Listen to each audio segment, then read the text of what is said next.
우리는 로마서를 함께 살펴보고 있습니다. 이 구원론에 대한 것이죠. 우리가 이제 로마서를 쭉 살피면서 때로는 가슴 아파하기도 하고, 때로는 함께 웃기도 하며, 때로는 함께 울기도 하고 있습니다. 어제 로마서 5장 1절부터 11절까지 말씀이었죠. 이 구원받은 자들에 대한 하나님의 은혜와 복, 얼마나 놀라운 일들이 우리에게 일어나는가 하는 것들을 살폈습니다. 구원의 선물들을 우리가 확인했는데 그것이 바로 우리에게 오는 에이레네, 샬롬, 화평이었습니다. 또한 기쁨이었습니다. 구원받은 자에게 감격스럽게 찾아오는 구원의 감격이죠. 또 그런가 하면 하나님의 보좌에 들어갈 수 있는 은혜, 하나님의 보좌에 들었음, 또 서서 하나님의 얼굴을 맛뵙고 또 거기에서 교제하며 하나님의 사랑을 듬뿍 받을 수 있는 은혜를 누리게 되었고, 연단된 인격 또는 소망, 사랑에 관한 것들을 우리가 어제 살폈습니다. 예수 믿고 난 뒤에 찾아왔던 그 놀라운 은혜와 복을 누리게 되죠. 그리고 이제 오늘 로마서 5장 12절부터 이어지는 내용은 무엇인가 하니까, 그렇다면 왜 로마서 5장 1절부터 11절까지의 이 은혜가 주어졌냐는 것입니다. 이런 행복과 이런 기쁨이 어떻게 해서 그 원인이 무엇인가 하는 것들을 또 역으로 밝히고 있습니다. 1장부터 4장까지 내용이 바로 그것을 쭉 밝혀오다가 이제 구원받은 자의 기쁨, 이 행복 누리다가 다시 또 이 행복, 이 기쁨이 다른 측면으로 어떻게 우리에게 주어지게 되었느냐 하는 것을 다시 한 번 더 반복적으로 설명하고 있는 것을 보게 됩니다. 우리가 왜 이런 기쁨을 누리게 되었으며, 왜 이런 평강을 누리게 되었고, 에이렌의 샬롬을 누리게 되었느냐, 왜 우리가 이렇게 하나님의 은혜의 보좌 앞에 나아가서 날마다 예배하고 경배하고 즐거워하며 행복할 수 있는 우리의 삶이 주어졌는가 하는 것, 오늘 본문에서 살피기를 원합니다. 우리 세 가지로 우리가 한번 정리해 보죠. 먼저 첫 번째입니다. 우리가 이렇게 구원받아 행복과 기쁨이 가득한 삶, 정말로 하나님의 평강을 누리는 삶을 살게 된 이유는 예수 그리스도의 은혜 때문이다 라고 밝히고 있어요. 은혜라는 단어를 써요. 은혜, 놀라운 일입니다. 이 은혜라는 단어가 오늘 본문에 계속 강조되는 것을 보게 되는데, 이 은혜를 이야기하기 위해서 먼저 아담의 범죄를 등장시킵니다. 가장 먼저 온 아담, 그래서 한 사람이라는 단어가 계속 반복되는 것을 볼 겁니다. 한 사람 아담, 한 사람 아담과 한 사람 예수 그리스도를 대조시켜서 오늘 본문을 전개하고 있다는 것을 알게 될 것입니다. 이 한 사람 아담으로 말미암아 사실 죄가 세상에 들어오게 됩니다. 한 사람 아담, 그래서 한 사람이 인류에 끼친 영향이 어마어마하다는 겁니다. 한 사람 아담이 인류에 영향을 끼쳤는데 어떤 영향을 끼쳤습니까? 죄가 세상에 들어오게 만들었고 모든 사람이 죄인 되게 만들었다는 것입니다. 그와 대조해서 한 사람인 예수 그리스도가 인류에 끼친 영향이 어마어마하다는 것을 오늘 얘기하고 있습니다. 이것을 두 가지 대조를 하고 있는데, 먼저 우리 12절 한번 볼까요? 읽어봅니다. 시작. 그러므로 한 사람으로 말미암아 죄가 세상에 들어오고 죄로 말미암아 사망이 들어왔나니 이와 같이 모든 사람이 죄를 지었으므로 사망이 모든 사람에게 이르렀느니라. 아멘. 야, 보십시오. 한 사람으로 말미암아, 한 사람 아담으로 말미암아 죄가 세상에 들어왔고 죄로 말미암아 사망이 들어왔다는 것입니다. 죄의 삭은 사망이기 때문에, 그리고 이와 같이 모든 사람이 죄를 짓게 되고 모든 사람이 사망에 이르게 되었다라는 거죠. 한 사람 아담으로 말미암아, 여기서 이제 우리는 중요한 원리를 한 가지 여러분들이 이해하셔야 돼요. 대표성의 원리입니다. 이 구원론에 있어서 굉장히 중요한 의미이기도 합니다. 한 사람이 대표가 되어서 이렇게 되었다는 거죠. 우리는 이것을 보면서 이런 한편으로 억울한 생각이 듭니다. 아니, 아담이 나와 무슨 상관이 있다고, 아담이 죄를 지었다고 어떻게 해서 내게까지 죄가 들어오게 되고 이 원죄가 내게 들어와서 꼼짝달싹하지 못하고 내가 죄인이 되어야 되느냐, 모든 사람이 죄인이 되어야 되느냐, 아담 한 사람 때문에 이게 무슨 꼴이냐, 이런 억울한 생각을 가질 수 있습니다. 여기에서 우리가 한 사람 아담을 대표라고 그래요. 대표성의 원리입니다. 이 땅에 오고 오는 많은 사람들의 대표가 되기 때문에 여러분 예를 들어 한번 생각해 보시기 바랍니다. 파일럿이 있습니다. 비행기 조종사가 있습니다. 이 비행기 조종사가 파일럿이 비행기를 몰고 비행기 안에 많은 사람들을 수백 명을 태우고 가다가 파일럿의 실수 때문에 한 사람의 실수가 같은 비극을 초래하게 돼요. 그게 대표이기 때문에 그렇습니다. 회사의 대표 한 사람의 그릇된 결정 때문에 모든 사람이 동일한 운명을 누리게 되죠. 또 그런가 하면 여러분 축구 국가대표가 있습니다. 우리나라를 대표해서 나갔습니다. 우리가 왜 열광하고 박수치고 좋아하고 그럽니까? 또 이기게 되면 모든 사람들이 좋아하고 지게 되면 같이 울고 왜 그렇습니까? 우리의 대표입니다. 우리와 똑같은 우리나라의 대표이기 때문에 그렇습니다. 우리나라 대통령이 바깥에 나갑니다. 우리 국민이 전체 나갈 수 없어요. 대통령이 미국에 갑니다. 일본에 갑니다. 저 남미에 갑니다. 이렇게 가서 모든 결정을 내리면 거기에는 우리가 따르는 거예요. 함께하는 겁니다. 그게 대표입니다. 대표성의 원리죠. 그래서 아담을 하나님이 우리의 인간 모두의 대표로 지정하셨는데 그가 죄를 범했다는 것입니다. 그래서 결과적으로 모두가 죽음이라는 현실 앞에 직면하게 됩니다. 그 원인은 바로 죄 때문이었어요. 아담의 죄 때문이었고 본질적으로 이 죄를 범하게 되었고 우리는 그래서 죄악에 함께 거하게 되었으며 그 결과 사망이라는 결과에 떨어지게 되었다 하는 것입니다. 그렇다면 여러분 보세요. 이런 죄악의 결과로 말미암아 아담 한 사람으로부터 들어와서 우리의 대표가 돼서 죄를 범함으로 우리 모두가 죄인 되었는데 그러면 하나님의 처방이 무엇이냐는 것입니다. 이런 죄인된 인간들을 그냥 내버려 두시지 않고 하나님께서 어떻게 하셨느냐 한번 볼까요? 15절 한번 읽습니다. 다 같이 읽습니다. 시작. 그러나 이 연사는 그 범죄와 같이 아니하니 곧 한 사람의 범죄로 인하여 많은 사람이 죽었은즉 더욱 하나님의 은혜와 또한 한 사람 예수 그리스도의 은혜로 말미암은 선물은 많은 사람에게 넘쳤느니라. 아멘. 하나님의 처방입니다. 하나님의 처방이 여기서 중요한 단어가 하나님의 은혜, 예수 그리스도의 은혜, 그로 말미암은 선물을 우리에게 주셨다는 거예요. 한 사람으로 말미암아 죄가 들어와서 온 인류가 죄악의 어떤 결과를 맞이하고 사망에 이르게 되었는데 하나님의 처방은 그건 내버려 두시지 않았다는 것입니다. 하나님의 은혜, 예수 그리스도의 은혜가 우리에게 임하게 되고 그것을 우리에게 선물로 주셨다는 것입니다. 사랑하는 여러분, 죄와 사망을 극복하는 방법이 뭐냐? 바로 은혜라는 말입니다. 하나님의 처방은 하나님의 은혜였습니다. 은혜는 무엇입니까? 받을 자격이 없는 자들에게 베풀어지는 일방적인 사랑입니다. 죄와 사망 앞에 서 있는 인류가 마땅히 받아야 될 심판과 정죄가 하나님의 은혜로 덮이기 시작해요. 우리 16절 한번 보십시다. 심판과 정죄라는 두 단어를 중심으로 해서 심판, 정죄 16절 한번 읽어봅니다. 시작. 이 선물은 범죄한 한 사람으로 말미암은 것과 같이 아니하니 심판은 한 사람으로 말미암아 정죄에 이르렀으나 은사는 많은 범죄로 말미암아 의롭다 하심의 이름이니라. 아멘. 심판은 한 사람으로 말미암고 정죄에 이르렀으나 은사라는 말은 은사는 선물이라는 뜻입니다. 하나님의 은혜의 선물, 이게 은사라는 뜻이에요. 그렇습니다. 여러분, 강조하고 있는 것은 심판이라는 단어와 정죄라는 두 개의 단어입니다. 심판은 한 사람 아담 때문에 마침내 인간을 정죄하는 자리에 이르렀습니다. 심판받아 마땅한, 정죄받아 마땅한 인간이 하나님에게로부터 은혜가 주어지기 시작했어요. 하나님의 은혜가 임했습니다. 아담이 잃어버렸던 것, 이 죄로 말미암아 아담이 잃어버렸던 것, 하나님의 은혜로 회복시켜 주시는데 여기서 회복시켜 주시는 것에 끝나지 아니하고 회복시켜 주시는 것에 더해서 더 풍성한 은혜, 더 놀라운 은혜, 우리가 상상할 수 없는 하나님의 은혜가 임하게 됩니다.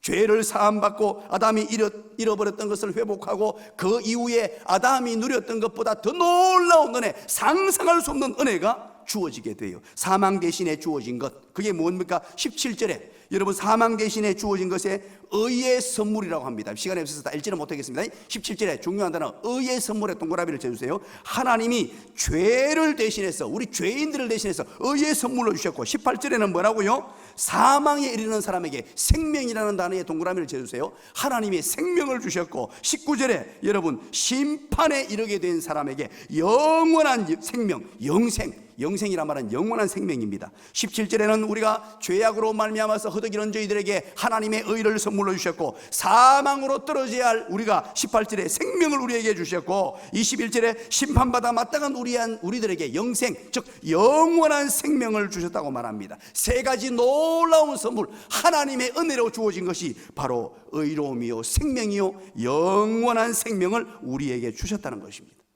놀라운 일이죠. 이게 하나님의 은혜란 말이에요. 아담 한 사람으로 말미암아 죄악에 빠져서 우리 모두는 지옥 형벌을 받아 마땅하고 사망의 일을 우리들에게 하나님께서 은혜 주시기로 작정하시고 예수 그리스도를 보내서 예수 그리스도의 은혜로 우리를 인도해 주셨는데, 이것이 바로 의로 생명이요 뿐만 아니고 영원한 생명이라는 것입니다. 그렇다면 왜 이렇게 우리에게 놀라운 은혜를 주실까요? 무엇 때문일까요?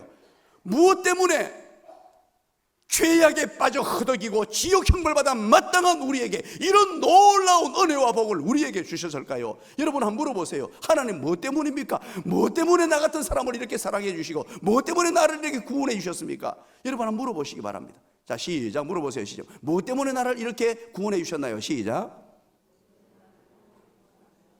그렇게 말합니다. 그렇게 말합니다. 그 이유 알 수 없어요. 그 이유, 무엇 때문에 하나님의 은혜가, 예수 그리스도의 은혜가 십자가의 보혈로 통하여 이렇게 우리에게 찾아오게 되었나요? 그 이유를 찾자면 하나님의 사랑인 줄 믿으시기 바랍니다. 하나님의 사랑이에요. 우리 어제 5장 5절 말씀을 살펴보았죠. 5장 5절 말씀 여러분 기억하십니까? 소망이 우리를 부끄럽게 하지 아니하면 우리에게 주신 성령으로 말미암아 하나님의 사랑이 우리 마음에 부음바 되미니 믿으시기 바랍니다. 하나님의 어마어마한 사랑이 우리에게 부음바 되어서 하나님께서 인류를 구원하시고자 아담 한 사람의 죄 때문에 모든 사람이 죄에 빠지게 되고 죄의 삭선 사망에 이르니 인생이 사망에 빠져 허덕이는 모습을 보고 긍휼히 여기시고 불쌍히 여기시사 하나님의 사랑이 우리에게 임하게 되고 그 은혜가 우리에게 임하게 되어 이렇게 하나님께서 처방을 내리신데 예수 그리스도를 통한 은혜를 주시기로 작정하신 것입니다. 이야, 기가 막히죠. 이것 때문에 우리가 오늘 이 새벽에 나와서 예배드릴 수 있고, 이 십자가의 은혜, 예수 그리스도의 은혜 때문에 우리가 호흡할 수 있으며 예수 그리스도의 은혜 때문에 행복을 누릴 수 있게 되었다는 것, 기가 막힌 은혜입니다. 옆에 사람에게 한번 얘기해 주시기 바랍니다. 축하드립니다. 두 번째입니다. 두 번째, 첫 번째는 은혜 때문이라고요. 예수 그리스도 은혜 때문에 우리가 이렇게 에이렌의 샬롬 평강을 누리게 되고 기쁨을 누리게 되고 또 하나님이 주신 연단된 인격으로 나아가며 하나님의 보좌 앞에 나아가서 우리 주님과 교제할 수 있는 은혜를 누리게 되었다 그랬죠. 두 번째는 그리스도의 순종 때문입니다. 순종이라고 오늘 밝히고 있습니다. 우리가 구원의 놀라운 축복을 누리게 되는 것은 또 다른 근거는 예수 그리스도의 순종입니다.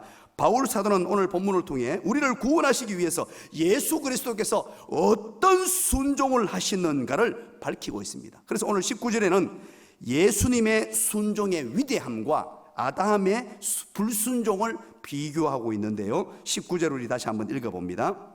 19절 다 같이 읽습니다. 시작. 죄인 된 것 같이 한 사람이 순종하심으로 많은 사람이 의인이 되니라.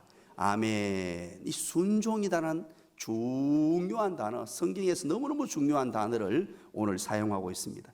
한 사람이, 아담이 순종하지 아니함으로 많은 사람이 죄인 되었다라고 말합니다. 아담의 불순종으로 말미암아 아담의 이 죄 때문에 이 대표가 죄를 지어서 온 인류가 죄악된 자리에 들어가고 우리 모두가 또 죄를 짓는 어떤 본성을 가지고 태어나서 죄악 때문에 우리의 의로움으로는 하나님의 의에 도달할 수 없었는데, 이 궁극적으로 아담의 불순종 때문에 죄가 들어와서 온 인류가 죄악에 허덕이며 사망에 들어갈 수밖에 없었는데, 또 다른 한 분의 한 사람의 순종하심으로 많은 사람이 의인이 되었다, 이렇게 기록을 하고 있습니다. 여러분 한번 물어보겠습니다. 여러분 한번 대답해 보시기 바랍니다. 순종하는 것이 좋습니까? 불순종하는 것이 좋습니까? 아이고야, 훌륭하십니다. 그럼 이렇게 한번 바꿔볼까요? 순종하는 게 쉬울까요? 불순종하는 게 쉬울까요? 왜 그렇다고 생각하십니까? 다른 게 아니고 쾌락 때문이에요. 여러분이 불순종하면요, 우리에게 주어지는 게 쾌락이 주어져요. 의롭게 사는 것, 죄 짓고 사는 것. 왜 사람들이 의롭게 사는 것 알면서도 죄를 짓고 살까요? 그 이유는 다른 게 없어요. 쾌락이 찾아와요. 기가 막힙니다. 쾌락이 찾아와요. 여러분 기억하십니까? 모세가 히브리서에 보면 모세가 바로의 아들의 뒤를 이어서 왕이 될 수 있는 특권을 가졌음에도 불구하고 거절하고 광야로 나가서 이스라엘 백성과 고난받는 것을 선택했어요. 이걸 기록하면서 히브리서 11장 25절 어떻게 기록하시는 줄 아십니까? 아주 재미있는 표현들이 있습니다. 히브리서 11장 25절 도리어 하나님의 백성과 함께 고난받기를 잠시 죄악의 낙을 누리는 것보다 더 좋아하고, 이렇게 성경은 우리에게 그때 상황을 아주 멋지게 묘사하고 있습니다. 여러분 보세요. 이 죄악의 낙이라고 합니다. 죄악의 낙. 이 죄 짓는 곳으로 가고 하면요, 낙이 주어진다, 쾌락이 주어진다는 말이에요. 그런데 그 앞에 단어가 낙이 얼마만큼요? 여러분 기억하시겠습니까? 읽고 넘어가 보는데 얼마만큼? 와, 여러분 대단합니다. 잠시라고 기록해두고 있어요. 우리가 죄를 짓고 불순종하고 살아가는 것이 우리에게 어떤 쾌락이 주어지지만 그것은 잠시라는 거예요. 잠시 있다가 다시 서디선 고통으로 바뀌게 돼요. 잠시 그것을 즐기다가 서디선 아픈 그런 현실을 맞닥뜨리게 됩니다. 그래서 우리가 여러분 순종을 하게 되면 왜 순종을 하기 어려우냐? 고통이 수반되기 때문에 그래요. 하나님의 말씀대로 살고 하나님의 말씀대로 순종하려고 하면 일시적으로 당장은 고통이 따라옵니다. 그래서 우리는 고통스러운 순종을 선택하기보다 잠시 잠깐의 쾌락을 선택하는 경우가 많다는 거예요.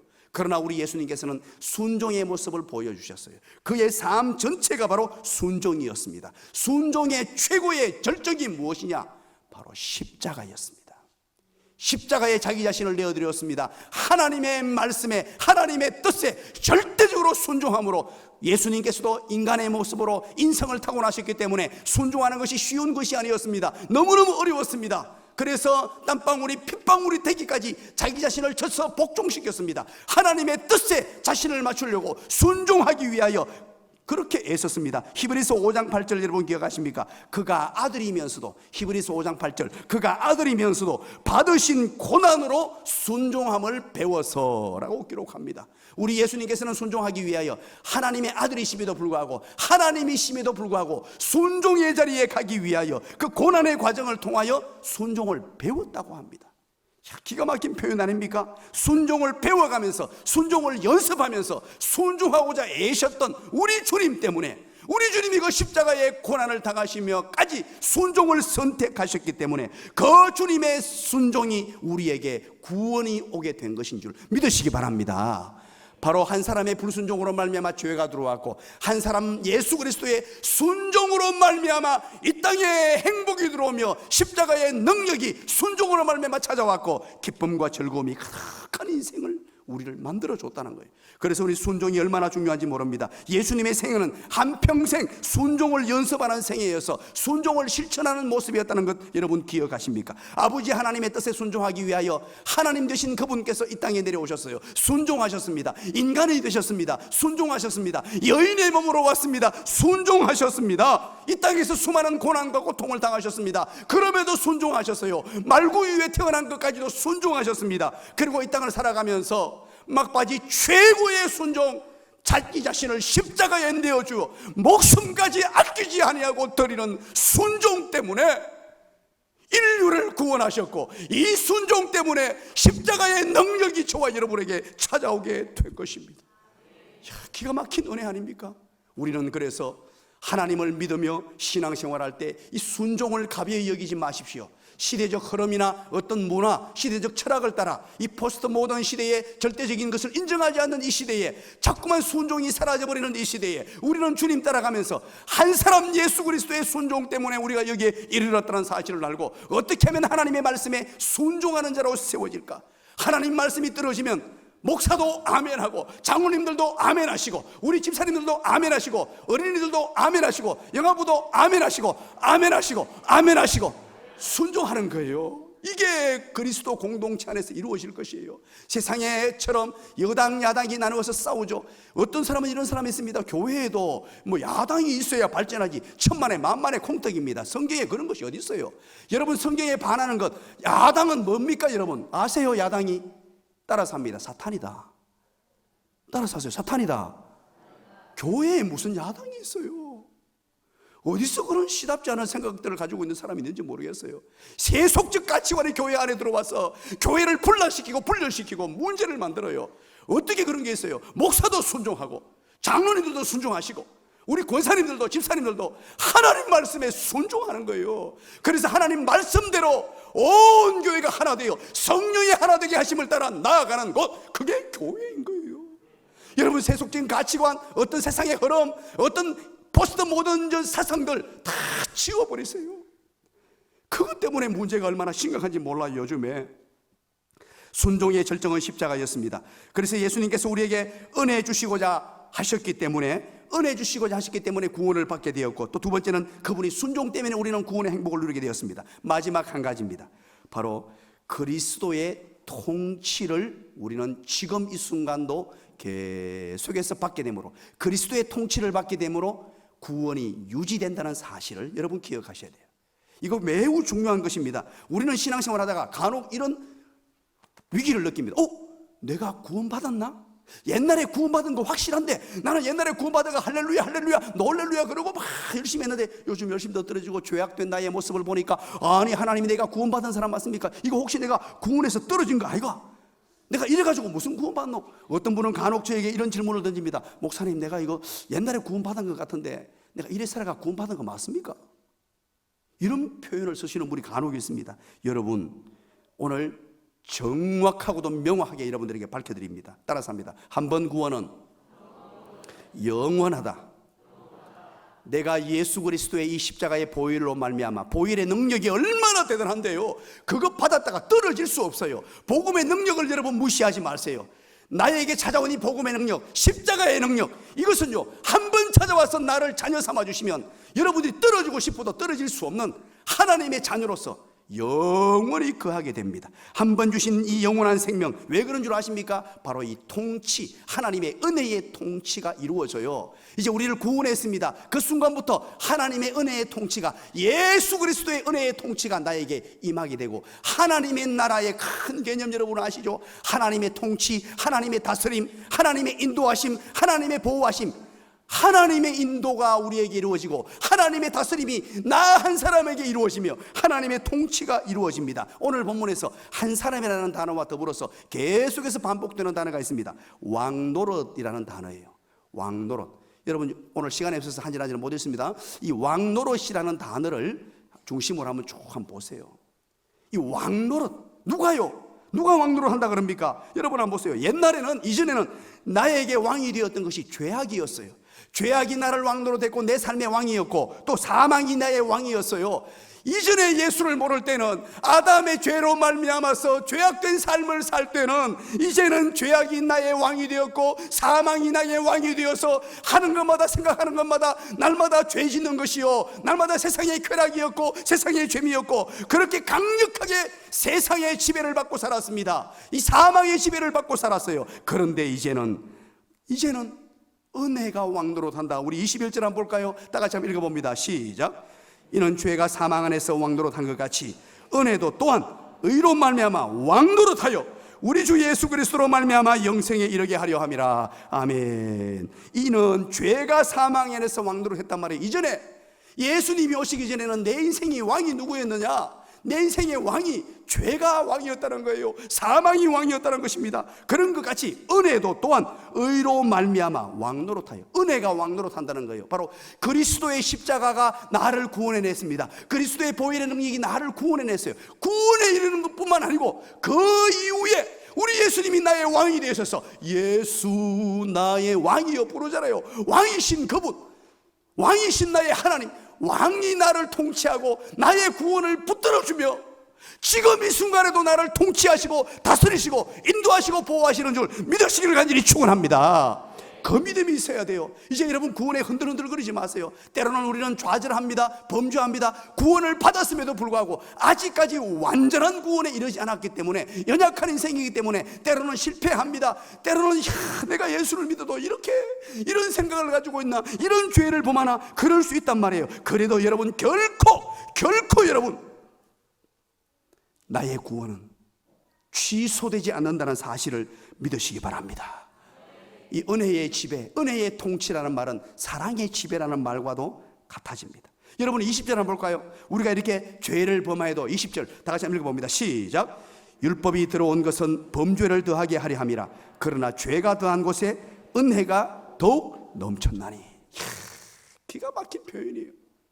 우리 인생들이 구원을 받았음에도 불구하고 때로는 죄를 짓는단 말입니다. 죄를 짓고 날마다 나도 모르는 사이에 범죄할 수 있어요. 하나님 마음을 기쁘시게 못할 경우가 간혹 있습니다. 그럼에도 불구하고 그 죄가 더한 곳에 무엇이 20절, 죄가 더한 곳에 무엇이 어떻게 더욱이라고 말해요. 이 더욱이라는 단어를 동그라미 쳐놓으세요.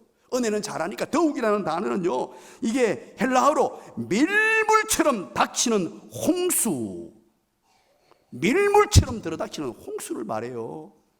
우리가 때로는 죄악의 자리에 완벽하게 깨끗하게 살지 못해가지고 갈등을 느낍니다. 때로는 범죄하게 되고 때로는 하나님의 마음을 아프시게 해요.